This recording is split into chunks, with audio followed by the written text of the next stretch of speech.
Eles a aprovaram, elogiaram muito Demétrio por haver imaginado uma coisa tão proveitosa para eles e rogaram-lhe que também mandasse fazer aquela leitura aos chefes de sua nação. Eliseu, sacerdote, o mais idoso dos intérpretes e os magistrados constituídos para governo do povo pediram em seguida que nada mais se viesse a mudar naquela obra, que fora concluída com tão raro êxito. Essa proposta foi aprovada, dando a esse ato força de lei, porém com a condição de que antes seria permitido a cada um examinar a tradução, para ver se nada havia a acrescentar ou a suprimir e a fim de que, tendo sido o assunto muito bem ponderado, nunca mais se tivesse de voltar a ele. O rei viu com grande prazer que o seu desígnio tivera muito bom êxito, e com proveito para o povo. E a sua alegria aumentou em muito ainda quando ele ouviu a leitura das santas leis. Não se cansava de admirar a prudência e a sabedoria do legislador que as elaborara. E, um dia, quando conversava com Demétrio, perguntou-lhe como nenhum historiador ou poeta havia falado daquelas leis, sendo elas tão excelentes. Ele respondeu-lhe que, como eram divinas, ninguém se animara a fazê-lo, e os que o haviam feito foram castigados por Deus. Teopompo, disse ele ainda, teve essa intenção, isto é, inserir alguma coisa delas em sua história, e perdeu o juízo durante 30 dias. Depois de reconhecer, em intervalos de lucidez e em um sonho, que aquilo lhe acontecera por ele haver querido penetrar as coisas divinas e dar notícia delas a homens profanos, a cólera de Deus foi aplacada com preces, e ele voltou ao seu juízo normal. O profeta Teodecto, tendo misturado em uma de suas tragédias algo que tirara dos livros divinos, perdeu a visão e só a recobrou depois de reconhecer a sua falta e rogar a Deus que o perdoasse. Quando o rei recebeu os livros das mãos de Demétrio, adorou-os e ordenou que fossem guardados com o máximo cuidado, a fim de que em nada pudessem ser modificados. Disse depois aos sábios intérpretes que era justo permitir-lhes o regresso ao seu país, e rogava que viessem muitas vezes visitá-lo, pois os receberia com muito prazer e dar-lhes-ia tantos presentes que não se arrependeriam da viagem. Depois de lhes falar de maneira tão gentil, despediu-os com muitos e magníficos presentes. Deu a cada um diversas espécies de vestes, 2 talentos de ouro, uma taça do peso de 1 talento e assentos para se deitarem para as refeições. Ao sumo sacerdote Eleazar, mandou 10 leitos cujos pés eram de prata, um vaso do peso de 30 talentos, 10 túnicas de púrpura, uma belíssima coroa de ouro, 100 peças de fazenda de fino linho, diversos vasos para beber e turíbulos e taças de ouro para serem consagrados a Deus. Na carta que lhe escreveu, rogou-lhe que permitisse aos deputados vir visitá-lo todas as vezes que quisessem, pois teria grande prazer em conversar com eles, pela sua ciência e capacidade, e faria-lhes ainda sentir os efeitos de sua liberalidade. Pode-se avaliar, pelo que acabo de referir, com que magnificência Ptolomeu Filadelfo, rei do Egito, tratou os judeus. Capítulo 3 Favores recebidos pelos judeus dos reis da Ásia. Antíoco, o Grande, contrai aliança com Ptolomeu, rei do Egito, que lhe dá Cleópatra, sua filha, em casamento e diversas províncias como dote, entre as quais a Judéia. Onias, sumo sacerdote, irrita o rei do Egito pela recusa em lhe pagar tributo. 455. Os reis da Ásia trataram também os judeus com grande honra, por causa das provas que estes, nas guerras, lhes davam de sua fidelidade e coragem. Seleuco, cognominado Nicanor, deu-lhes o direito de burguesia, tal como aos macedônios e aos gregos, em todas as cidades que construiu na Ásia, na Baixa Síria e mesmo em Antioquia, que é a capital. Eles desfrutam ainda hoje esse direito, pois, não querendo usar o óleo dos estrangeiros, os que têm o encargo do comércio são obrigados a dar-lhes uma certa soma de dinheiro no valor do óleo. Os habitantes de Antioquia esforçaram-se, durante as últimas guerras, por abolir esse costume. Mas Múcio, governador da Síria, impediu. E esses mesmos habitantes e os de Alexandria não puderam obter dos imperadores Vespasiano e Tito que os privassem de seu direito de burguesia.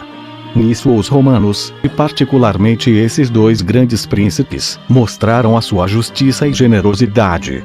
As tribulações que sofreram nas guerras contra nós e o ressentimento pela nossa revolta não os persuadiram a tocar em nossos privilégios.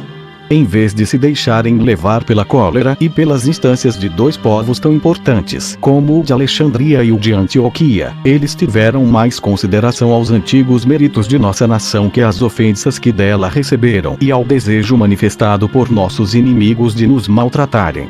E deram-lhes esta razão, digna deles. Aqueles dentre nós que tomaram armas contra os romanos já haviam sido castigados por isso na mesma guerra, e não seria justo privar de um direito adquirido com justo título os que não os haviam ofendido. Sabe-se também que Marco Agripa fez semelhante justiça aos judeus, quando os júniors instaram com ele para privá-los do direito de burguesia concedido por Antíoco, neto de Seleuco, ao qual os gregos dão o nome de Deus. Pois, se quisessem ser tratados como eles, então que adorassem os mesmos deuses. Esse assunto foi posto em deliberação, e os judeus, defendidos por Nicolau de Damasco, ganharam a causa, sendo-lhes permitido continuar a viver segundo as suas leis e costumes. O soberano declarou, até mesmo em favor dele próprio, que não era permitido fazer inovação alguma. Se alguém desejar saber mais particularmente como o assunto decorreu, terá apenas de ler os livros 123 e 124 desse historiador.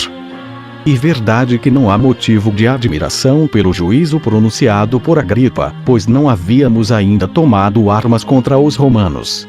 Mas sem isso não saberíamos admirar o bastante a grandeza da coragem de Vespasiano e de Tito, os quais, depois de se haverem exposto a tantos perigos e dificuldades na guerra que sustentamos contra eles, em vez de se deixarem levar pelo ressentimento, procederam com tanta moderação e justiça. Devemos, porém, retomar agora o fio de nossa narração. 456. Durante o tempo em que Antíoco, o Grande, reinava na Ásia e fazia guerra a Ptolomeu Filopater, rei do Egito, e a seu filho, não ainda vencedor nem vencido, a Judéia e a Baixa Síria sofriam do mesmo modo, e eram como um barco batido pelas ondas, pela boa ou má sorte desse príncipe. Mas, por fim, Antíoco, vitorioso, submeteu a Judéia.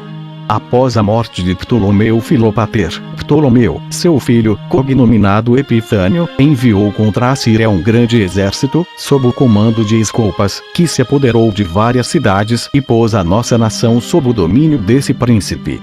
Pouco tempo depois, Antíoco venceu Escopas numa grande batalha perto da nascente do Jordão e reconquistou a Síria e Samaria.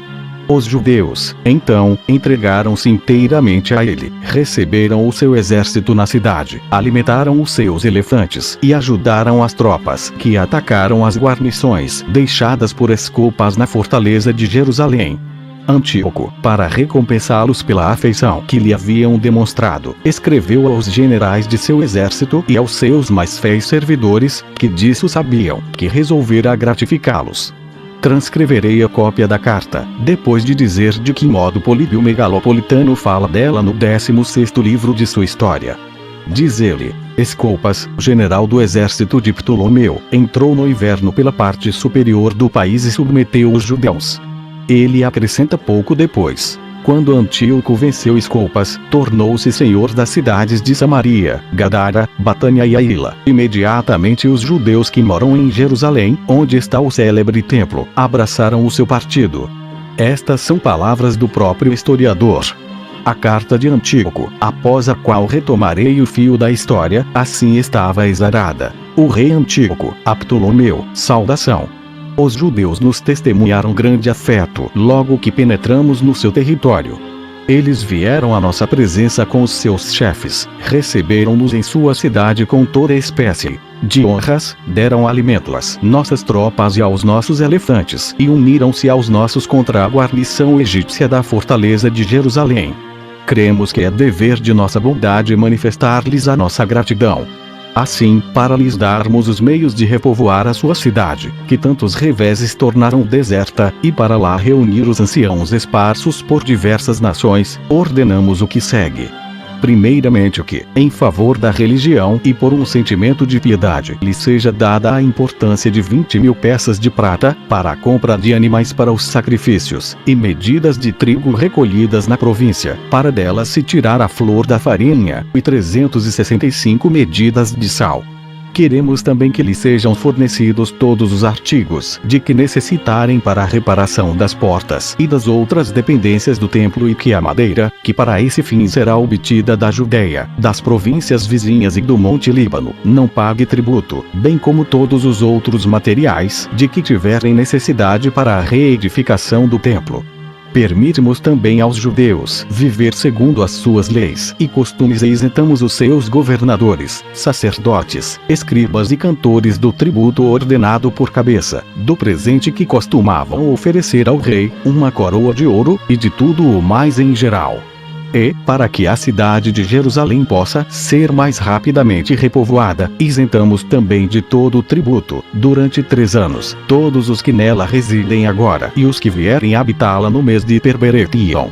Diminuímos-lhes, para futuro, o terço de todos os tributos, em consideração às perdas que sofreram. Queremos ainda que todos os cidadãos que foram aprisionados e feitos escravos sejam postos em liberdade com seus filhos e restaurados em todos os seus bens.